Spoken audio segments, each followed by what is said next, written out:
Седеш на крак на работа. Ето какво всъщност казва Кодекса на труда. Замислили ли сте се дали изобщо имате право да спрете и да хапнете докато сте на работа? Или просто сте приели, че е така? Сандвич между две поръчки, кафе на крак, между двама клиенти, обяд, който никога не идва, защото сега не е момента. В общото правило на Кодекса на труда, работниците и служителите имат право на почивка за хранене. Днес ще разгледаме точно какво казва Кодекса на труда, защото реалността в много работни места изглежда напълно различно и какво можете да направите без да влизате в открит конфликт, разбира се. Нека започнем с точния текст на закона, не с тълкувания. Член 151 от Кодекса на труда казва, че работното време на всеки служител се прекъсва с една или няколко почивки и работодателят е длъжен да осигури почивка за хранене, която не може да бъде по-малко от 30 минути. Тази почивка по правило не се включва в работното време. Тоест, ако работите от 9 до 6 с 1 час обедна почивка, реално отработените ви часове са 8, а часът за обяд е отделно от тях. Това е общото правило за повечето работни места – офиси, магазини, производство с прекъсваем процес. Тук идва частта, която много хора в сферата на услугите не знаят и за това е важно да я обясним точно. Законът прави разлика при производства и дейности с непрекъснат характер.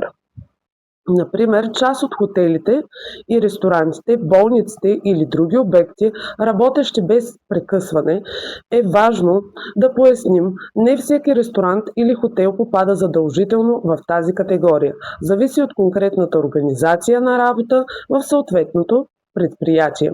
В случаите, в които това важи, член 151 алинея 3 от Кодекса на труда казва нещо различно. Работодателят е длъжен да осигури време за хранене, но това може да е част от самото работно време, не отделна почивка извън него. Какво означава това на практика? Ако в работната смяна в такова предприятие законът не изисква непременно отделен час, в който всичко спира за вас. Вместо това изисква работодателят да организира работния процес, така че да имате реална възможност да се храните докато сте на смяна. Например, чрез разпределение на задачите между колеги или чрез определени по-спокойни моменти от работния ден. Разликата е важна, защото означава, че няма как да спра да работя, защото съм на смяна. Не е автоматично законно оправдание да нямате никаква възможност за хранене през целия работен ден. Законът изисква организация, не пълно отсъствие на тази възможност. А сега нека сравним това с реалността, която много от вас познават от първа ръка. В сектора на услугите, като ресторанти, кафенета, плажни барове, хотелска рецепция, нерядко се случва точно обратното на това, което изисква законът. Вместо организирано време за хранене, в рамките на смяната служителите хапват набързо между задачите, често стоешком, често прекъсвани по средата от клиент или колега. Понякога самите работодатели или ръководители подсилват тази практика с конкретни послания, че спирането дори за кратко означава, че изоставаш екипа, че клиентите чакат, че сега не е моментът. С времето това създава усещане, че почивка за хранене изобщо не съществува като право, а като лукс, който трябва да заслужиш или да поискаш с извинение. Важно е да разберем, това не е просто въпрос на дискомфорт. Има реална цена зад постоянната работа, без адекватно хранене и почивка. Концентрацията намалява с всеки час без прекъсване. Грешките в обслужването, в касовите операции, комуникацията с клиентите се увеличават. Умората се натрупва не само физически, но емоционално. Изтощение, което не се възстановява между смени, особено в сезон с интензивен график. И тук идва иронията. Работодателят, който смята, че спестява време, като не организира адекватно хранене за персонала, на практика получава по-уморени, по-малко ефективни служители, склонни на повече грешки. Краткосрочната печалба от непрекъснат труд често се изпраща с по-високо текучество на персонал и по-ниско качество на обслужването. Първа стъпка не е конфликт, а е изяснение.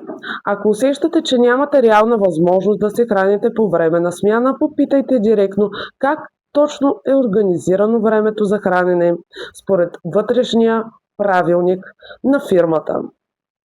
Вътрешният правилник следва да урежда организацията на работното време и почивките съобразно действащото трудово законодателство. Това не е нормален, неконфронтационен въпрос. Можете да го зададете лично, но е по-силно, ако го направите писменно по съобщение или имейл, за да имате запис на въпроса и евентуален отговор. Ако отговорът остане неясен, размит или директно ви се отказва такава възможност, тогава преминавате към следващата стъпка. А именно, документирането е вашия най-силен инструмент, особено когато думите на ръководителя могат лесно да се различават от написаното черно на бяло. Ако ви карат да работите без прекъсване, поискайте писменно потвърждение за това. Например, моля потвърдете дали днес ще имам възможност за хранене по време на смяна.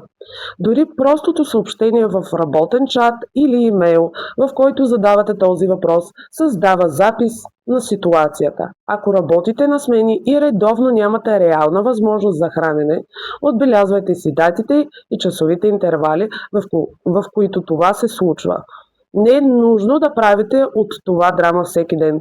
Просто кратък запис, който при нужда можете да обедините в ясна картина на ситуацията във времето.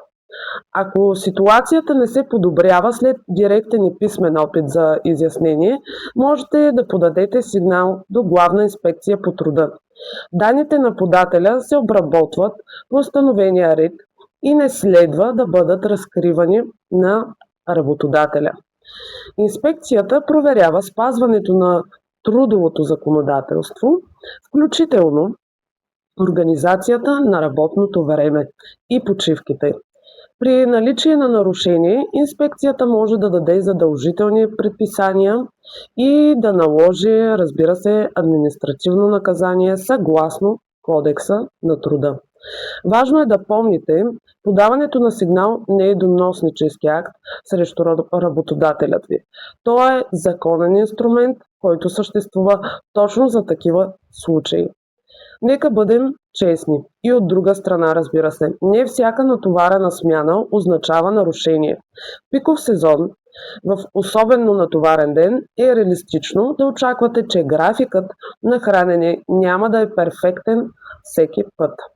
Разликата е между случайна, изключително тежка ситуация и системна практика, в която почивка за хранене просто не съществува никога, независимо от натовареността на деня.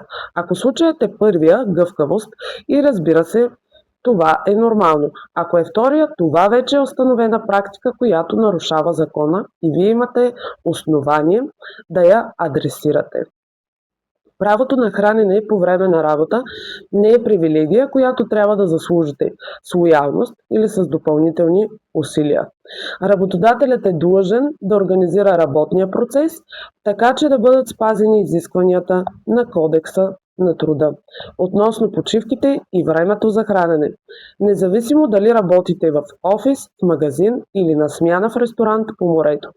Знанието за това какво точно казва законът ви дава увереност да зададете правилните въпроси, без чувство на вина или необходимост да се извинявате за основна човешка нужда. Имате ли реална възможност да се храните по време на работния си ден? Или това се случва както дойде между задачите? Ще ми е интересно да споделите в коментари. Особено ако работите в сектора на услугите, искам да чуя как изглежда реалността при вас. Ще ми бъде много интересно. Абонирайте се за канала, защото тук говорим за работа, колеги и клиенти на теми, за които повечето хора предпочитат да мълчат. Следващото видео ще разгледа друг чест въпрос от работното място, затова не го пропускайте. Видеото разглежда общи принципи на трудовото законодателство и не коментира конкретни работодатели, лица или индивидуални трудови правоотношения.